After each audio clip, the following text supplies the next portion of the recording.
So I don't have one today. I tried getting one, like I said, it wasn't good. But my goal is to ensure that maybe next week's class we'll have one printed out. And let's get going. It's good to see everyone. Hope everyone is doing well. And welcome to all of our Zoom friends. And Mark Twain, whenever I teach this course, I always like to quote Mark Twain because he's a fun guy to quote. He once said, he once wrote a letter. It was like a rambling letter. It was like a 5-page letter to a friend. And he ends the letter by he says, by the way, P.S., I apologize that my letter was so long. I didn't have time to write a short letter. It's brilliant. That's quite a pithy line. It's brilliant, right? Oftentimes when, let's say something like covering Jewish history in 5 classes, crash courses, condensing can actually be a lot harder. A lot of times it's a lot easier to go ahead, come on in, welcome. It's howdy. A lot of times it's easier to go in depth and you can, have more time to cover information. Trying to squish everything into a crash course in a certain sense is a little harder because you need to really get everything condensed. Obviously, you're not going to be going into, much detail on things. It's really to try to get a macro sense of things. And that in and of itself can be somewhat of a challenge. We're not really going to need these, but if you want, we might quote some of those. So, Jewish history, crash course, 5 courses, 5 classes. Ramban, Rabbi Moshe Nachmanides writes in towards the end of the book of Genesis, Sefer Bereshis. He writes there's an idea, particularly when we talk about studying the stories of our ancestors, biblical characters. He discusses an idea called Maisa Avos Siman Labanim. Maisa Avos Siman Labanim, which I don't think is on this sheet. Maisa Avos Siman Labanim means the actions of our forefathers is a siman, it's a sign for the descendants. And there is an idea of the actions, the mitzvahs, the behaviors, the attitudes, the lifetimes of those who came before us. When we study Jewish history and we try to get an outline and understanding, an overview of what Jewish history is all about, you could take the approach that, it's just an interesting point of study. It's interesting. We'll learn some facts. We'll learn some names, dates, places, maybe some themes. But Ramban teaches that it actually is a far deeper exercise. Maisa Avos Siman Labanim, the actions, the mitzvahs, the behaviors of our ancestors are a sign of what's to come. We, by studying and taking a moment and the opportunity to study some of the history of the Jewish people, it's actually a mirror and reflection of our own lives. Many of the struggles and many of the issues that we deal with today are the same issues that have been recurring throughout Jewish history. And through the course of this crash course, aside from going through some of the major events, people, themes, and concepts, I personally like drawing out some of the lessons. What are the patterns? What are the recurring themes that we can learn and are applicable in our day as well? And that's going to kind of be the flavor of this course.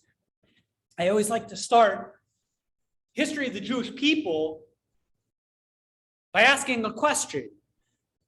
How do you say Hebrew in Hebrew? Ivrit, right? If you ever know, how do you say Hebrew? And it's a funny question. How do you say, what's the Hebrew word for Hebrew? The answer is Ivrit. What does the word Ivrit mean? So it's an unusual word. What does the word Ivrit mean? Ivri. What's Ivri? Who was Ivri? Abraham, ha'ivri, Abraham the Hebrew, Avram the Ivri. What does that word even mean? That he was Abraham the Ivri. So the Talmud, the Medrash really explains that it comes it's a geographic term. Avraham is born, and he's really the beginning of our story. Abraham is the first Jew. Abraham is born in the year 1948 from creation. If we're in the year 5782 from creation, Abraham is born approximately the year 1948 from creation. What happened up until that point? The answer is, by and large, an unmitigated disaster and failure of humankind. For the first roughly 2,000 years of world history, mankind fails. God creates man, creates Adam. We read 10 generations later, the world has sunk into a level of depravity, of immorality, of tyranny, of injustice. God brings the flood with Noah, hits the reset button, has to start civilization over again. And we're taught what happens after Noah, God rebuilds the world. 10 generations later, the world has a second time spiraled downward to a crazy place. When Abraham is born in the year 1948, the world is a world of cruelty, immorality, insanity, kind of like today in some places. The world had sunk into depths of depravity and immorality. And Abraham is born in that world. We're talking about a world of paganism, idolatry. If you want to know, how did that happen? If God creates Adam, who was Yitzir Kappa, creation of from God, how did the world sink to such immorality? God hits the reset button. Noah is a righteous man. Noah is a righteous man. How did, within just a few generations after Noah, how did it happen again? I direct you in our source sheets for those who have. We're not going to take the time, but Rambam deals with it in the laws of idolatry. It takes quite some time it's a full chapter where he explains how mankind really spirals downward. So, we won't go into it now, but just for further reading, mankind finds itself in a crazy world, in an insane world. 1948, Abraham is born. He lives in Mesopotamia, the Fertile Crescent, Iran, Iraq, between Tigris and Euphrates. We don't exactly know where, but somewhere out there in Iran, the Fertile Crescent. Abraham is born. Abraham, just like the people of society in his day, he is an idolater. He is a pagan, doesn't believe in God, doesn't believe in morality. And he is living the same lifestyle as his parents, his community, his culture. And then we're taught, Rambam explains, that Abraham goes through this period of questioning, like, is this right? Can this be okay? This cannot be the plan. And Abraham, interestingly, goes through a period, according to one interpretation, I believe it's Kesef Mishnah, explains that Abraham comes in agnostic, which is an interesting thing to think of. Like, we find so many people today who are questioning. I'm just like, I'm not sure. Like, what? I'm just not convinced one way or another. Well, don't worry. Abraham also was agnostic for 47 years. And after 47, but the difference is, or the important lesson, talking about patterns and lessons, is Abraham doesn't stay complacent. He's a dynamic person. And yes, he's agnostic, he's not sure, but he is not comfortable. Just, I'm comfortable with my agnosticism. He wants answers. And he struggles back and forth and eventually comes to the conclusion, the realization that there is a Borei Olam, there's a creator of the world. And Abraham, God appears to Abraham and reveals himself, and God says, Lech lecha me'artzecha me'lancha beis avicha. God tells Abraham, go forth from your land where you are living in Mesopotamia. That was the cradle of civilization. You live in a crazy place and in an immoral society. Go forth, El haaretz asher areka, to the land which I will show you. And Abraham goes on a journey, ends up in the land of Canaan, the land of Israel. And it's there in the land of Israel where Abraham goes and proclaims monotheism. And he begins teaching everyone that there is this concept of morality. There's a concept called justice. There's a concept called right and wrong. And we need to pursue that which is right. Abraham is initially ridiculed. He's initially mocked. And indeed, he's called Avram HaIvri, Abraham the Ivri, Abraham the Hebrew. Simply put, the word Ivri means he's from the other side, meaning he initially was from the other side of the Jordan River. He was from Mesopotamia, Iran, Iraq, wherever, And he had sojourned from that land, and he is now Ivri. He's from the other side. He's from the east, and now he's traveled west. Our sages find deeper meaning, however. Our sages find that he's Avram HaIvri. He's Abraham from the other side, metaphorically, as if to say the whole world was a world of corruption, a world of immorality, a world of injustice. But Abraham is on the other side. He's proclaiming that which nobody believes. Abraham believes in right and wrong. Abraham believes in justice. Abraham believes in monotheism. And he stood out. He was Avraham HaIvri. He's Abraham, the Hebrew, from the other side. And that is indeed where the story of the Jewish people begins. It begins with this notion of Ivri. We're different. I'm on the other side. And we can live in a world that's full of injustice, a world that's full of insanity, a world that's full of, all sorts of terrible things. And that is what it is. But I believe in what I believe in, and I'm going to do what's right. And I don't care if everyone else is doing what's wrong. And I'll try to make a difference, and I'll try to make an impact on the world around me. And that's where Judaism begins. Judaism, and that's what an important lesson. Judaism begins 3,000, almost 3,700 years ago with one person, really two people, Abraham and his wife, Sarah, you mean. And just two people, they feel and they're correct. They believe in what's right. And they make all the difference in the world. And that's an important lesson for all of us. History is not, some people view history, and certainly we talk about big macro trends in history, and we view these like immutable forces of history that kind of determine mankind, and that's just incorrect. History is the story of choices. History is the story of people with conviction, people who believe in right and wrong and justice and making a difference. And ultimately, history is a story of individuals.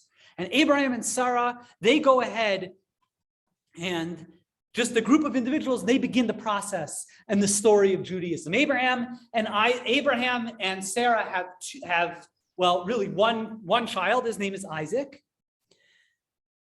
But before Isaac is born, Abraham has a different child from a concubine of his named Ishmael, who would ultimately be the progenitor, the ancestor, the patriarch of the Arab world, in the Arab society. And that's an interesting thing, right? If we stop right there, and this is an important lesson as well. You can have an Abraham as a father. You can have a Sarah as a mother. You can have an Isaac as a sibling. That does not guarantee anything. Because after all, just like Abraham goes ahead and he makes choices, and he goes ahead and he says, you know what? Wait a minute. My whole family, my whole culture, my whole society, my whole community is acting inappropriately, and I'm going to choose to do that which is right. Well, guess what? It can go the other way as well. You can have someone who's born who has everything going for him. Ishmael has the best family, the best environment, loving and caring people, and he makes a lot of bad choices. And that's an important lesson, but there's one other important lesson. Something we talk about a lot, I like to talk about during the high holiday season, and that is what's the end game with Ishmael. Ishmael becomes a rotten person. He lives the majority of his life as ruthless, as a murderer, a killer, a para Adam, a wild man. The Torah tells us, it's alluded to, you have to read it carefully. The verses allude to the fact that the Medrash fills in the gaps, that Ishmael returns. End of his life, Ishmael is choser b'teshuvah. Ishmael goes ahead and he repents. He realizes he's made a mistake throughout his life. And that's another important lesson.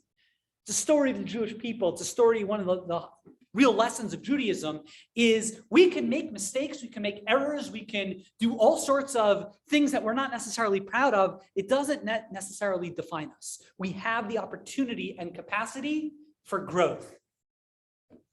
Isaac, nonetheless, ends up carrying the mantle of Judaism from his parents. And Isaac goes ahead.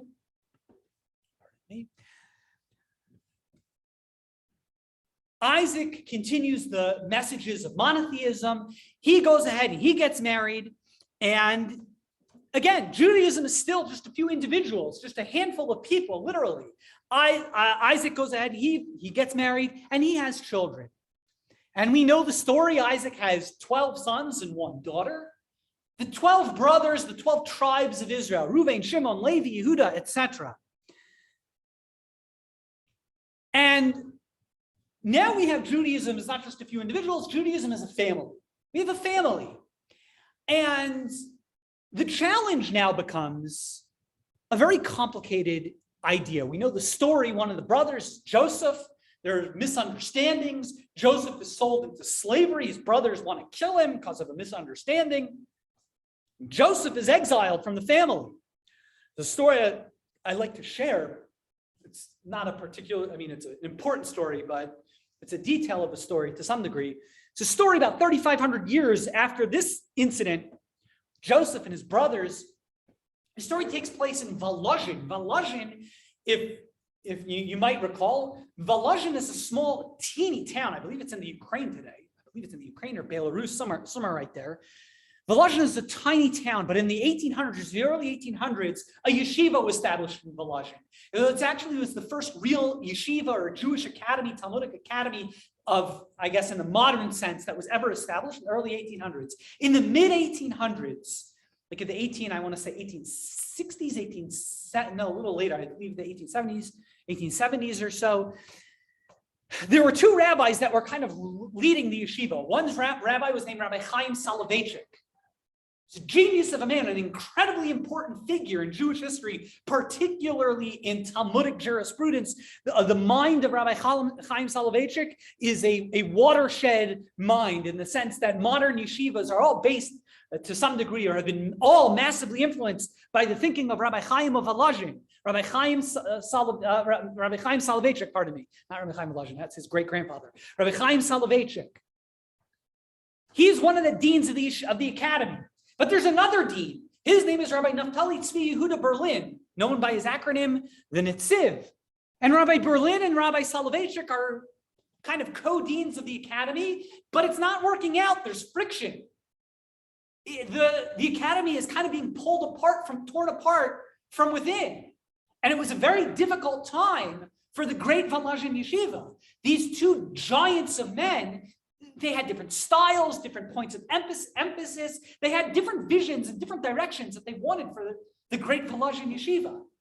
And at a certain point, they realized it cannot continue like this anymore. So what did they do? They went to a Beis Din. They went to adjudicate. They went to a panel of great luminary figures living in Eastern Europe at the time to adjudicate. One of them was going to go ahead and run the yeshiva, and the other was, going to find a new career. And I always forget who. I forgot to note down who it was, but it was one of the leading figures of the day. They heard the case, and he says, he issues his ruling. But before he issues his ruling, he says the following anecdote. He says, you study Jewish history, and we read the story of Abraham. He's the hero. And we read about Nimrod, who is the antagonist of the day. He was the leader of the generation of Abraham's during Abraham's time. He's the villain. We read about Isaac. He's the hero. His brother, Yishmael, he's the villain. We read about the story of Jacob. Jacob is a hero. He's got a twin brother, Esav. He's a villain. It's very easy, says this rabbi who is adjudicating, he says, look, my job as a rabbi, I get up every Shabbos and I give the sermon from the pulpit. We start the first parsha, the story of Adam, we talk about good and evil. And my job is pretty easy, he says, because we've got heroes and we got villains, black and white, good, bad.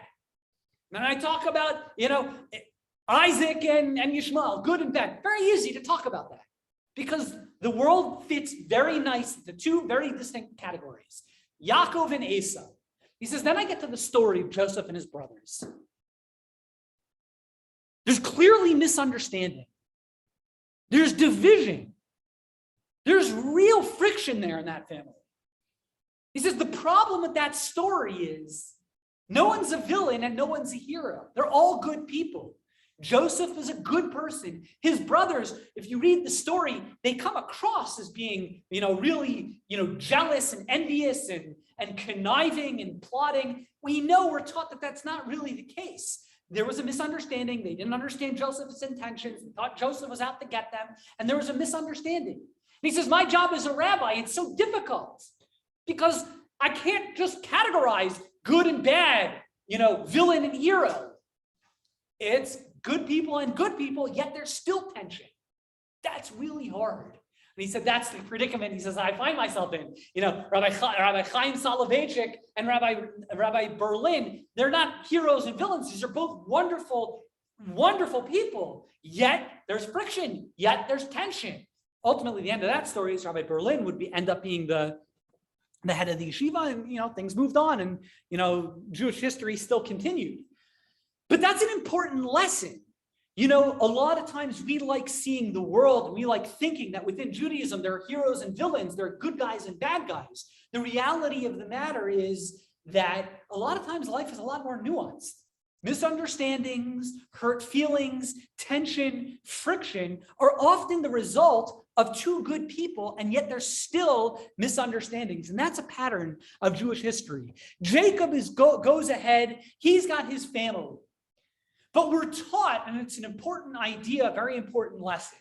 We're taught when we read at the Passover Haggadah, when we read at the Seder, we read, Bikesh Lavan Lakar es Hakol, if you recall. We read at the Passover Haggadah, we talk about the story right before the story of the Jews in Egypt. We discuss and we tell the story of Bikesh Lavan Lakar es Hakol. Lavan wants to uproot everything. We're taught that Jacob lives at his father-in-law Lavan's house for a little bit, and he travels back to the land of Israel, and Lavan wants to kill him. Lavan wants to uproot and annihilate all of Judaism, nip it in the bud. He wants to kill his son-in-law Jacob. He wants to kill all of the great. He wants to wipe out Judaism, and that's an important lesson. Anti-Semitism started at the very earliest of phases. And when we read Bikesh Lavan Lakar es Hakol, and we talk about the story in the Passover Haggadah, we read it in the context of one of the most powerful moments of the Haggadah, where we recite, Shalo echad amad bilvad amad aleinu l'chaloseinu. It wasn't just one time. There was one moment of anti-Semitism. It's not an isolated thing. Ella, rather, shebachol dar v'dar omdim aleinu l'chaloseinu. We declare every generation, someone comes up, rises up against us to wipe us out. Beginning with Lavan, the beginning of Judaism. Judaism is just in its embryonic stages. Lavan wants to wipe us out. And then we're going to experience Egypt. And then we're going to have all the stories with Amalek and all the nations that would rise generation after generation after generation. They're constantly trying to wipe us out. And that's a pattern, and that's one of the lessons, and that's Ma'aseh Avos Siman Labanim. That's one of the recurring themes of Jewish history. Anti-Semitism. It exists in our day, and I sometimes find it striking when, thank God we live in the comfort of the United States of America, which, in the course and the sweep of Jewish history, certainly the last 2,000 years during this most recent, very long and dark exile. I think it's actually, sometimes I almost view it as misfortunate, is that people, Americans, thank God alive today, Jewish Americans, we don't realize how lucky we are and how great we have it. When we look and we see, incidents of anti-Semitism in the United States, and people are up in arms and alarmed, and obviously we should be concerned. But the fact that in my lifetime, there is, by and large, there's certainly no institutionalized anti-Semitism. That's a remarkable thing. That's a remarkable thing that we shouldn't take for granted. And we should also not take for granted when we hear incidents of anti-Semitism.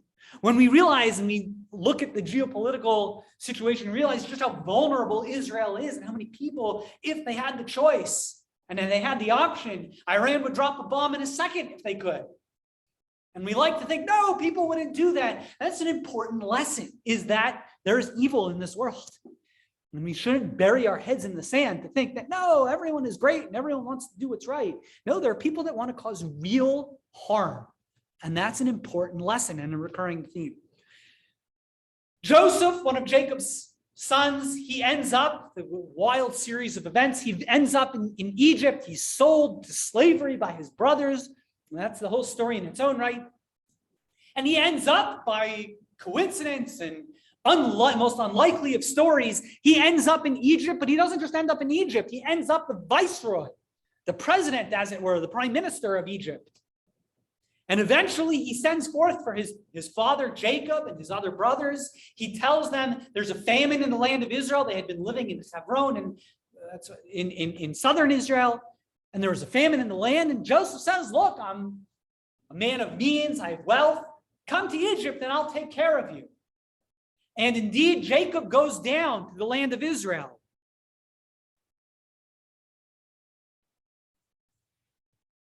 And now we have yet another lesson and another pattern. The Jew in exile. The Jews, Jacob, his 70, we're taught, Shiva Nefesh, with 70 souls, the Jews go down to the land of Egypt, and things start off just fine. The Jews are well taken care of. Joseph has risen to the highest levels of government. Things are good. But after a while, things become not so good. And the Jews are enslaved. The Jews are persecuted. And when we think about the story of the Jews in Egypt, we have to go ahead and picture the Holocaust.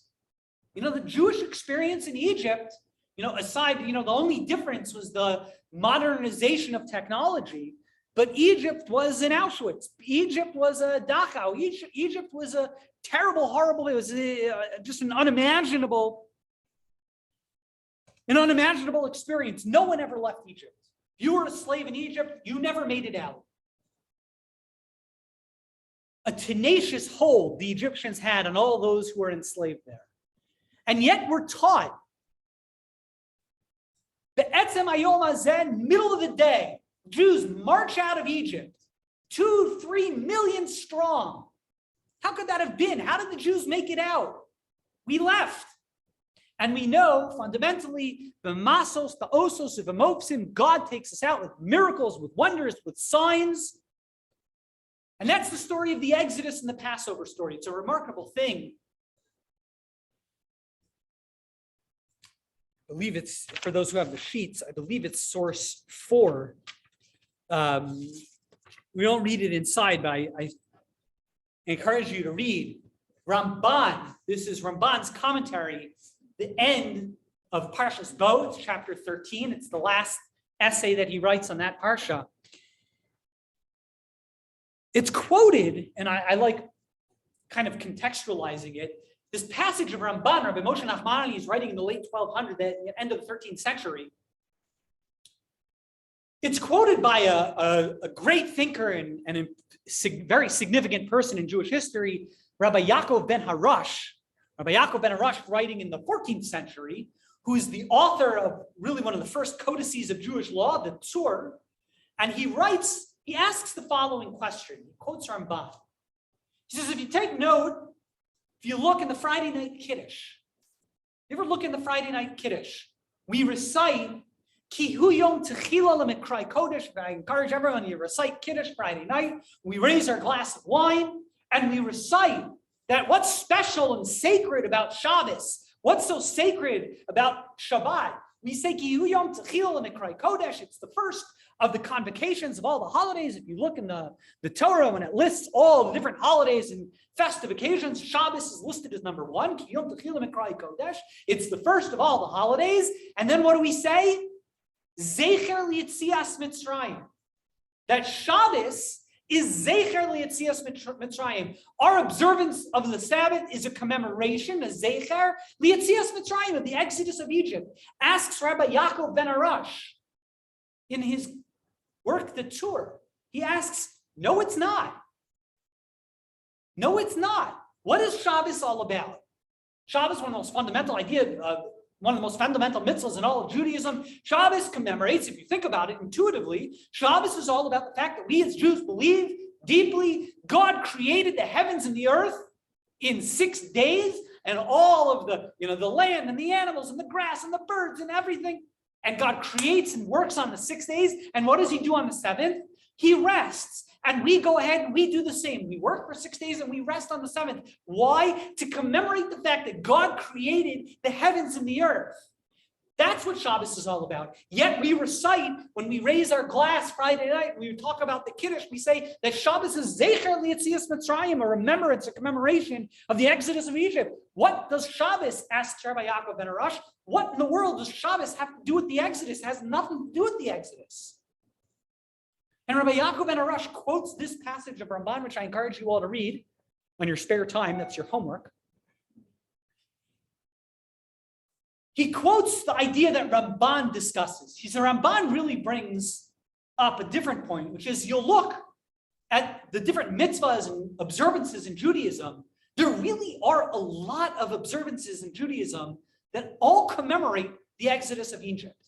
We do Passover. Think about Passover, how many things we do on Passover. We have the matzah, we do the maror, the 4 cups of wine. If you even read and look at some of the other mitzvahs, maybe some that aren't so well known, there's Pidyon Peter Chamor, redeeming of the donkeys, redeeming the firstborn animals, redeeming the firstborn of humans. We do the Pidyon Haben. We write, it's in our tefillin, it's in our mezuzah. We recite it, it's a mitzvah. We recite, if you recall in the Passover Haggadah, it says that Amar Rabbi Elazar ben Azariah, he talks about how there's a mitzvah to recite that and talk about the commemoration of to discuss the story of the Exodus, both in the evenings and at night times, if you recall that passage in the Haggadah. There are so many mitzvahs that talk about the Exodus. Exodus this, Exodus that. We do this mitzvah, that mitzvah. Why is there so much commemoration? Why is it such a recurring pattern and theme? And explains Ramban is because fundamentally as Jews, we believe in a God of creation. Believe God created the world in 6 days and rested on the 7th. But Ramban says many people, matter of fact, you look at the statistics, at least in the United States of America, believe more than 90% of people believe in a God of creation. America is very deeply, it's a mistake that people make. America is a deeply religious country. Not as deeply religious as it used to be, but still, even to today, certainly significantly more religious than, let's say, Europe. Something like 89, 91% of Americans believe in a God of creation. But Jews, we also believe that that's not it. God didn't just create the heavens, didn't just create the earth and walk away. God created the heavens and the earth, but he had a plan. He had a plan and a destiny for mankind.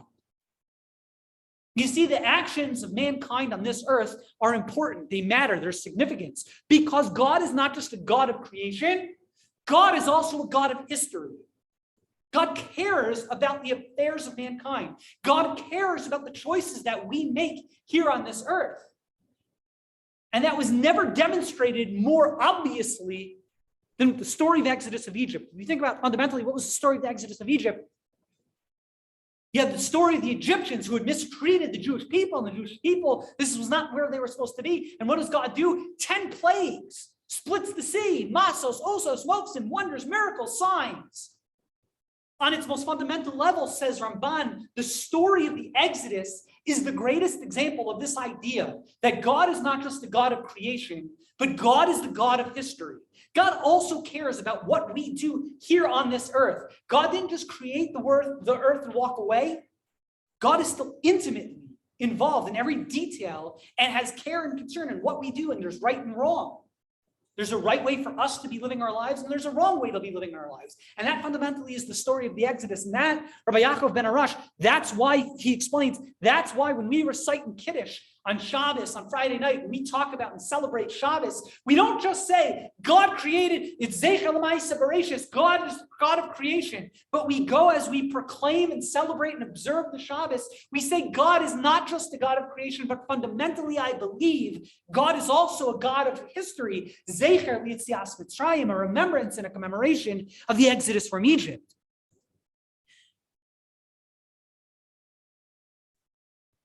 During the Exodus narratives, the Jews winding down their time in Egypt were introduced to a great figure in Jewish history, Moses, the great Moshe Rabbeinu, great Moses, leader of the Jewish people. L'kam b'Yisrael k'Moshe Od. Moses, of the greatest of prophets, he's the great leader of men. And again, a recurring theme, every individual matters in Judaism, of course, and each one of us is significant, but the role of leadership, how influential someone in a position of leadership and influence, how significant they can be. And that's the story of Moses. Jews leave Egypt and they find themselves in the desert. And they're wandering in the desert, still just a few, only 49 days after the Exodus, and they find themselves at Mount Sinai, for the greatest rendezvous in the history of mankind. God goes to the Jewish people at Mount Sinai, and he says, I shall make you a kingdom of priests and a holy nation.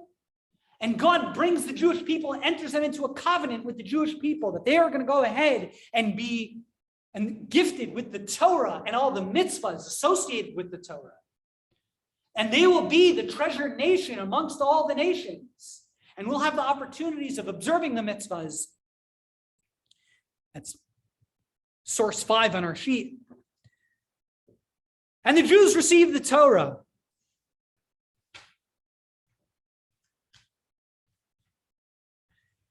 But then the Jews, they're in the desert. And shortly thereafter, they're studying, they're living in a miraculous life. God is protecting the Jews while they're in the desert. Going to the desert nowadays, it's an inhospitable place. The Jews are living there in the desert for a full year or so, protected by the clouds of glory with miracle upon miracle. And the ultimate plan, the Jews are going to enter into the land of Israel. We know the story, the spies, the Jews mistrust God, and they're not so sure, is Israel the right place? And the Jews fail. And that's a common and recurring, again, theme and lesson, is that we're not stagnant. We have a lot of great things going for us, but there's a lot of national tragedy and sin. And the Jews don't trust that Israel is the place for them. And God goes ahead and decrees that the Jewish people of that generation would not enter into the land of Israel. They were going to stay in the desert for 40 years. There's a misconception. People think the Jews were lost, wandering in the desert because they didn't know where to go. I don't know where that comes from. They knew exactly where they were. God had told them they are not allowed and they are not going to enter into the land of Israel. As a matter of fact, according to one opinion, some of the Jews, it's not one opinion, the Torah says directly, there were the Mapilim, defectors. After God says you're going to stay in the desert and you're going to die out, it's going to be your children going to the land of Israel, the Torah tells us there were Mapilim, defectors. It's not clear exactly how many and who they were, but there was definitely a group of people who said, no, we're going to go on in. And they went to the land of Israel prematurely and they were entirely wiped out. You can't outsmart God. Eventually, the Jews, they're in the desert for 40 years, and God tells Moses that he's not going to be the one to enter the land of Israel. Rather, it would be his disciple Joshua who would go ahead and lead the Jewish people into the land of Israel, which they do. The Jews entered the land of Israel. They spent the next 14 years conquering the land, dividing the land, and the 12 tribes, really 13 tribes divided in different ways. They settle the land. And although it begins with unity, they're all united and they're all following the Torah and very connected to Joshua, the leader. We are taught that very shortly after the death of Joshua, that third generation, things unwind, things unfold. The Jews become very tribal. They begin quarreling amongst themselves and they begin to abandon the Torah and they don't follow in the observances of the Torah. If you read in source 7, we won't read it inside, but the general sense of source 7, which is from the book of Judges, is the entire theme. If you read the book of Judges after the death of Joshua, the Jewish people enter a period of, it's called the Shoftim, the period of the judges, where the Jews are living in the land of Israel for several centuries, quarreling amongst themselves, and the following recurring pattern occurs.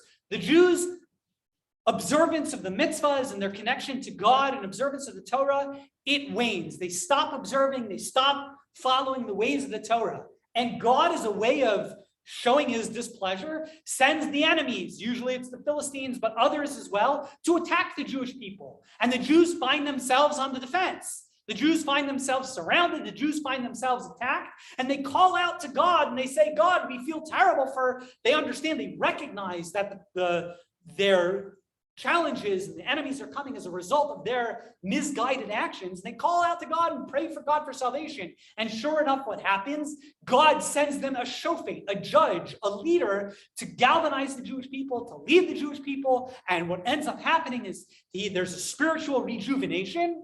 The Jews spiritually go ahead and they repent and their spirituality of connection with Torah improves. The judge and the Jewish people drive out the enemy. The Jewish people are on a spiritual high. And then what happens?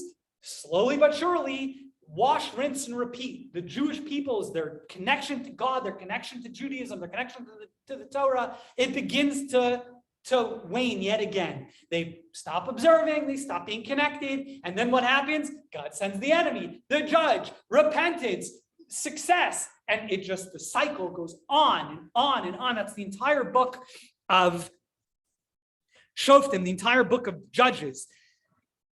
We're then taught that the last of the judges is a great man by the name of Shmuel, Samuel, who goes ahead and he's a remarkable leader, a brilliant man. He judges the Jewish people. We're taught he's a circuit rider. He rides on horseback, galvanizing and kind of going around from tribe to tribe to really inspire. And God, the Jewish people decide we're not satisfied just kind of living tribally and living without a proper leadership. And the Jewish people, they say, we want a king.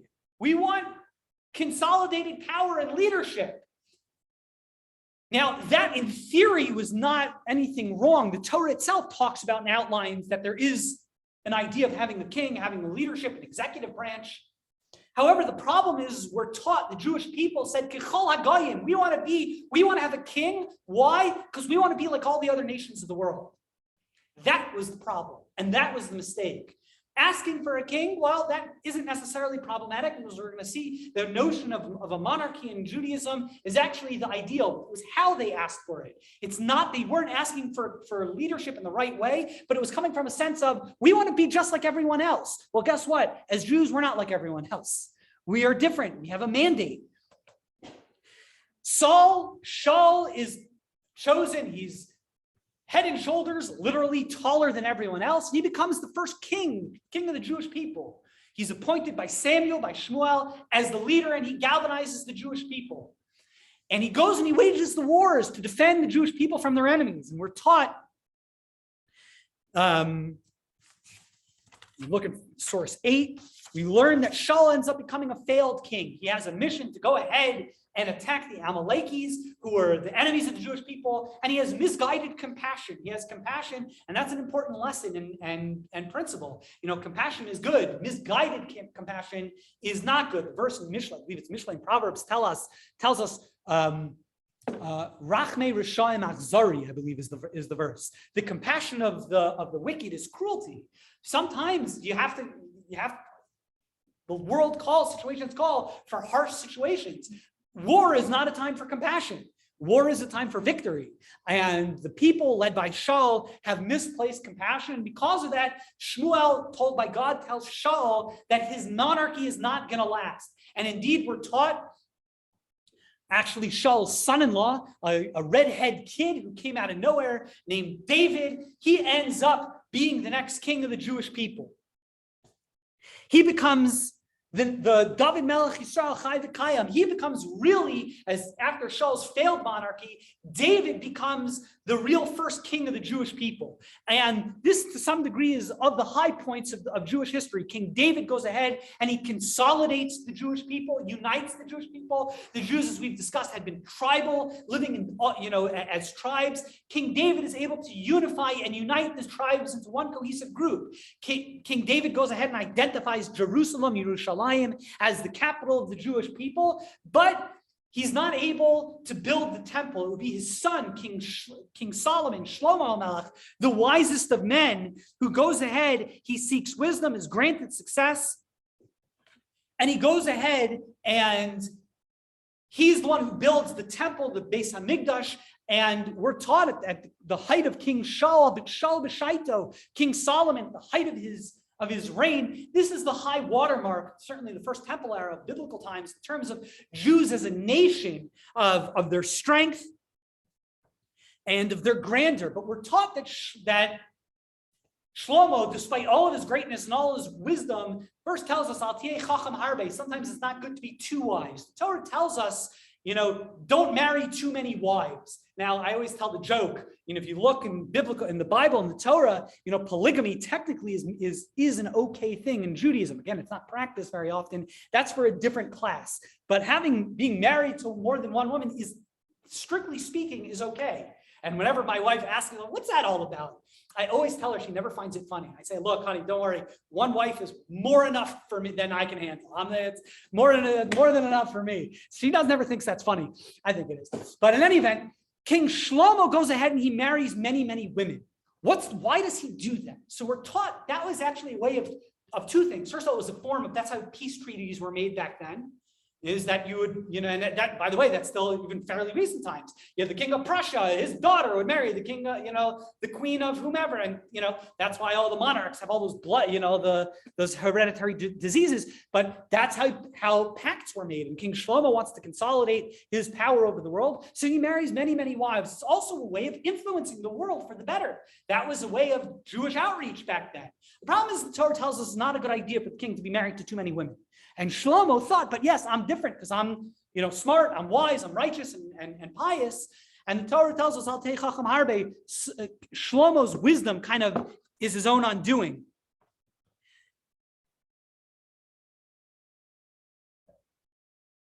Shlomo goes ahead and he has a son who would be the next king of the Jewish people. His name was Rehoboam. Rehoboam takes over after his father. His father, Shlomo, had built up Jerusalem, had built up Israel. And if anyone has to run for Mincha next door, please feel free to step out. Rehoboam goes ahead and he picks up where his father leaves off. But the Torah of the Navi tells us, the prophet tells us, a tragedy strikes. Rehoboam is approached by many of the Jewish people who say, look, we've been heavily taxed. We've been heavily taxed under your father's reign to build Jerusalem, to build a temple. And they ask Rehoboam, maybe now is a good time, lower taxes, right? Nothing changes. Talk about patterns and, the people talking about how taxes are outlandish. And they ask Rehoboam, they petition him, let's lower the taxes. And Rehoboam says, you know what, let me seek counsel. And Rehoboam goes and he asks the elders. He asks his advisors, the elders, and they say, you know what, it actually is a good idea. Now is a good time. Let's calm down. Let's lower the taxes. You know what, and we have to increase them, maybe do them a little later, but now is a good time for a tax reprieve. And Rehoboam says, okay, but let me consult with my friends, the youngsters, the new kids, and the youngsters, they say, no, don't lower the taxes. If anything, you want to go ahead and show the people who's boss. Raise the taxes. You show them who's in charge. And what does Rehoboam do? He follows the advice of the youngsters. He doesn't take the counsel of the experienced, of the wise, of the elders. And he raises the taxes. And what happens? Yeravam ben Nevat, who is one of the petitioners, he says, I've had enough. And he defects. Civil war. And the 10 northern tribes of Israel, they defect. And a new monarchy begins. Yeravam ben Nevat declares himself to be the new king of Israel. And for the next about 2 centuries, the Jewish people are divided between the northern kingdom, the 10 tribes, and the southern kingdom, the kingdom of Judea. The southern kingdom, led by Rehoboam, it was primarily the tribes of Yehuda, of Judah, and Binyamin, kind of 2 against 12, 2 against 10. But you essentially had a divided monarchy. And that's what would happen for the next 2 centuries. The northern kingdom, beginning with Yeravam, until its ultimate destruction by Assyria, was a series of unmitigated disaster without exception. Every single one of the kings of the northern tribe were corrupt, immoral, not following the Torah, and by and large, very, very bad people. One of the most famous kings of the northern Commonwealth is King Achav, married to Jezebel, one of the great or bad villains or villainesses. And that is, in a certain sense, a microcosm of what the northern kingdom looks like. Eventually, the northern kingdom is exiled by Sancherib, by Assyria, by Ashur. They're driven off. Now, they're not totally destroyed because we have a prophecy, we have an assurance from God, Shel Kol Shevet Israel, that no tribe will ever be totally vanquished, will ever be totally annihilated. And there were still individuals, there's still even until today, remnants from those 10 tribes. But the great question always exists and always remains, Now, where did those 10 tribes go? Now, there's a lot of mythology about it. And indeed, it should be noted, there are midrashim, which are hard to understand. The Medrash does talk about how the 10 tribes, they're on the other side of a river somewhere. They were exiled, but they're just waiting for us. They're still there somewhere. And that's a mistake. I mean, not the Medrash isn't a mistake, but for us to think that that's what it means in a literal sense is a mistake. What happened to those 10 tribes? I will tell you what happened to those 10 tribes. They were exiled. Their Judaism to begin with, while they were living in the land of Israel, was nominal at best. The only reason they were Jewish was because they were just living amongst themselves. So they recognized that they were Jewish, but they weren't particularly observant. They weren't particularly proud of their Judaism. And guess what happens? What happens is a mathematical formula that is 100% true throughout the course of Jewish history, which goes like this. Jews who do not cling to their Torah and do not cling to their Judaism, when they are exiled, when they end up living amongst the nations of the world, they will assimilate if they're given the opportunity, and they will fade into oblivion. That is a lesson, and a repeated lesson, and an occurrence that happens time and time again. To a large extent, that is the greatest challenge facing North American Jewry today. You look at the statistics, you look at the data, assimilation rates, lack of observance rates in North American Jewry is staggering. Well over 60%. Of lack of affiliation, lack of connection to people's Judaism. Well, it's because we live in a free religious marketplace. No one is compelling a Jew to remain Jewish. And that's the mathematical formula. When Jews are not compelled to remain Jewish, so if they don't cling to their Torah and cling to their Judaism, they cease to be. A generation, 2 generations, maybe 3, but by 4 generations, they're gone. 95% of Jews who don't retain their Judaism, don't become their great-grandchildren are no longer Jewish. That is a fact, a mathematical formula of Jewish history. And that's the story of the 10 tribes. The 10 tribes are driven into exile, Assyria, and then scattered. And after a couple generations, they functionally, 90%, 95, 98% of them just faded off into assimilation. The southern kingdom had its ups and downs. We read the story of some of the great kings in the book of Kings 1 and then Kings 2. There are some good kings, there are some really bad kings. We have some real heroes like the Hezekiahs of the world, and we have some real villains like the Menashes of the world. We have some great prophets during this time who are trying to exalt and to encourage the Jewish people to observe. We have the Isaiahs, the Elijahs, the Elishas, the Yechezkels. We have some of the great leaders of the great prophets who are trying to encourage the Jewish people. But eventually the southern kingdom is also failed. And eventually the southern kingdom is driven out, and the temple is destroyed on Tisha B'Av, and the Jewish people are exiled from the land of Israel. And that becomes, again, a recurring theme. When we don't get, this is just a continuation of the same theme, is when Jews don't maintain their Judaism, God has to send in, the enemies, and we suffer. The Jews end up exiled in Babylonia. Some Jews remain in Israel, but very, very, very few. The Jews will eventually are exiled to Babylonia. That's where the story of Purim will take place. God willing, next week, where we will pick it up, we'll talk about the story of Purim. We'll talk about the story of the rebirth and the coming back.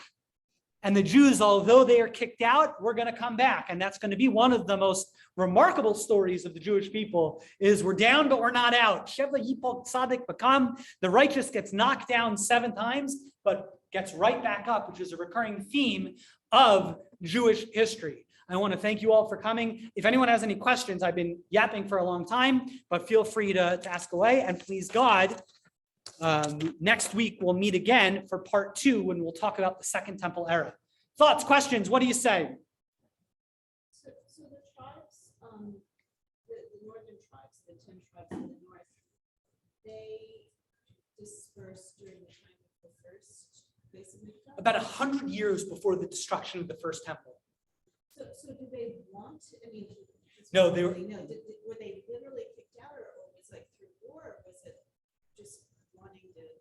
Assyria exiles them against their will. But it didn't. It's a war. But it didn't affect the southern. So what actually ends up happening is quite a miracle, is that we're taught, this is, I believe, during the reign of, I forget my Navi down, but I believe it's during the times of Hezekiah, is that Sancherib, who's the king of Ashur, of Assyria, after defeating the northern kingdom, comes down to Jerusalem to destroy the southern kingdom, and he besieges Jerusalem.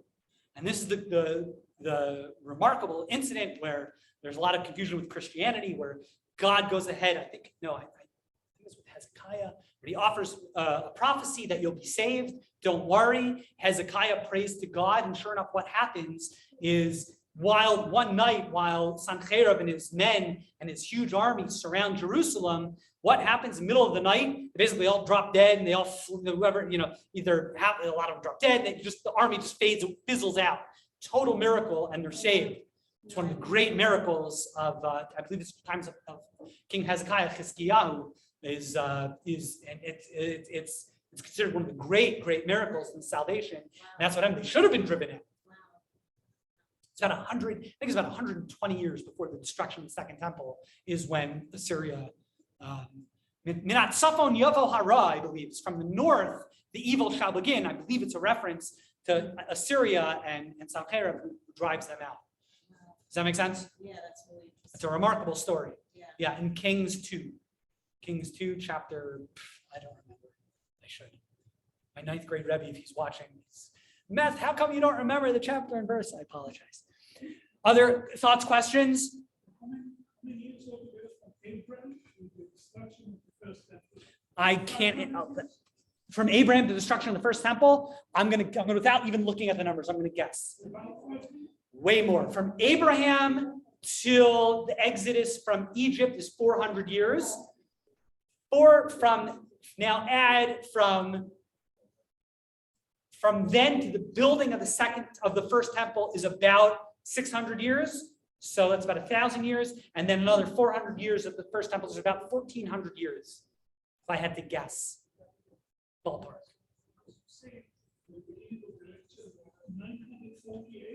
1948 is the 1948 from creation.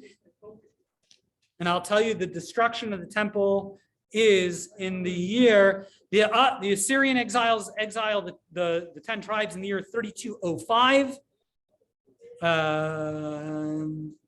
The first temple is destroyed in the year 3338. How close was I? It's almost exactly 1,400 years. Way to go, Matt. Woo! Thank you. I'm sorry. I was excited about that.